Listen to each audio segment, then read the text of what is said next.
Hey guys, just gonna do an update on basically everything. First thing is the motor.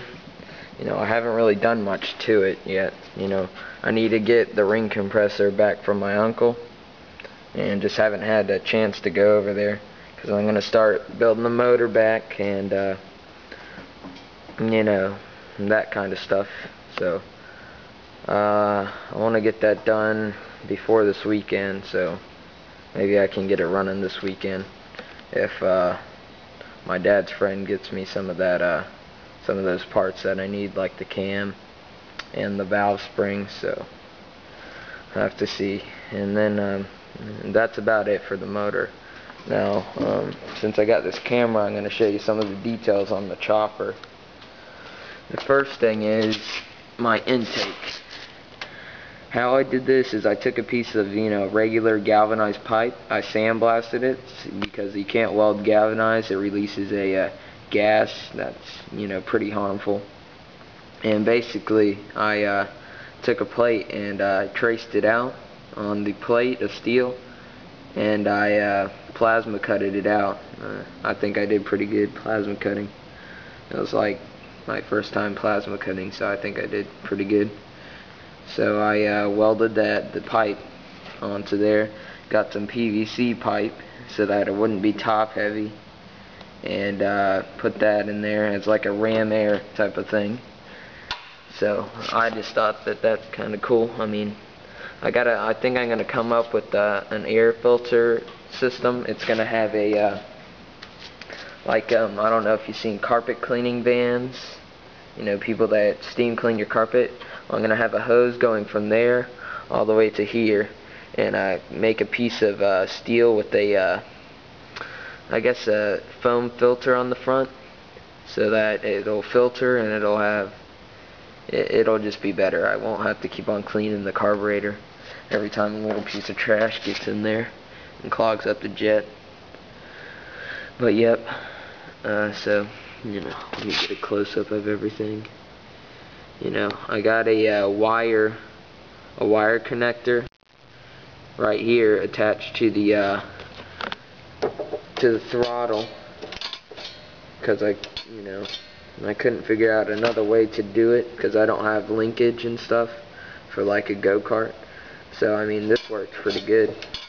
It goes all the way open. Got a couple springs on there, make sure it returns. So that's pretty good. And let me show you my exhaust. This is kind of ghetto looking, but I like it. I want to cut that off so that it won't muffle it as much, make it sound a little bit louder than it already is. Wrapped it in some heat tape, or not heat tape, just that heat stuff, whatever you call that stuff, heat wrap. There you go. And that's all up. Goes into the motor. And then here's my clutch. Pretty basic clutch. Chain, sprocket. I had to put new bolts in the sprocket because when I was riding it the other day, before I made my video, the bolts actually snapped from the torque of the motor, and I guess they were a little loose, so they actually snapped, and I had to push it back home, and I was about, I guess, a mile away from home. So luckily my dad came and picked me up about halfway. I called him and I was just like, can you come pick me up? I'm stranded and I need to fix this chain tensioner, because that's all the way up on the tensioner, so I'm gonna do that too, make a video of that. Yeah, basically that's it on the chopper. Oh, and I found a weed eater in the trash. Got it running. It runs pretty good, actually. I'm gonna put it on Craigslist for like $40, $30 or something like that. Let me see if I can start it up. All I did was clean out the carburetor. Let's see. Pump it a couple times.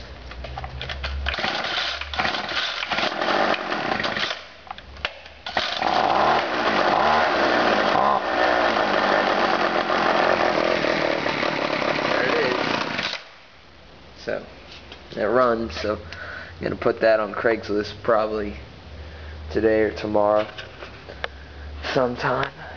And then here is my bucket of bolts.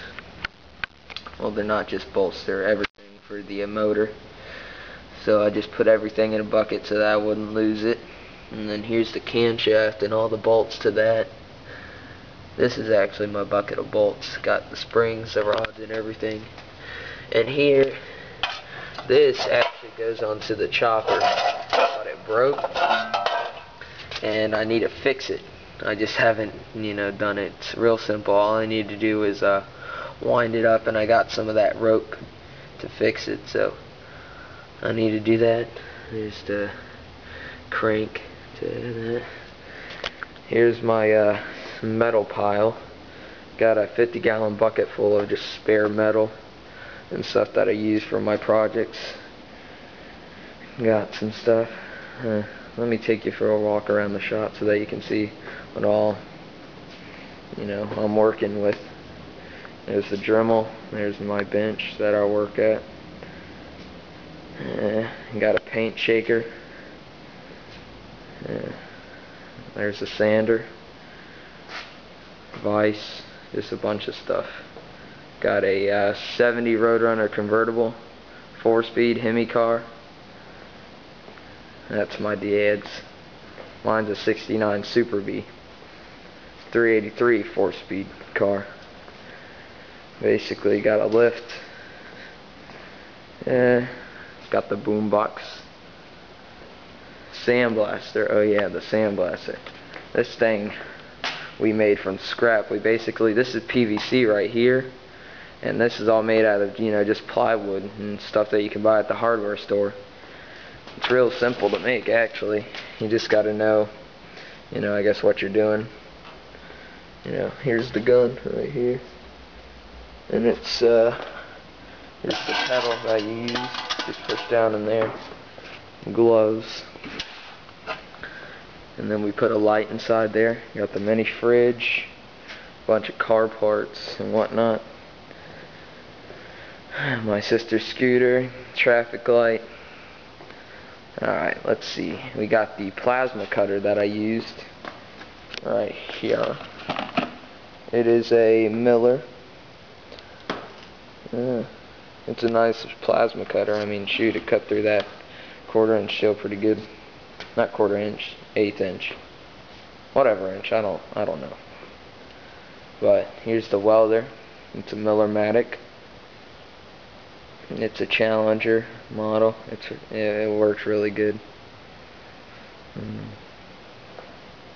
No flux core, so that's real nice, because that flux core frickin' spits and spatters metal everywhere, and it's just nasty stuff. Got a bunch of clamps, engine lift, hoist. Got the press right here for pressing in bearings and stuff.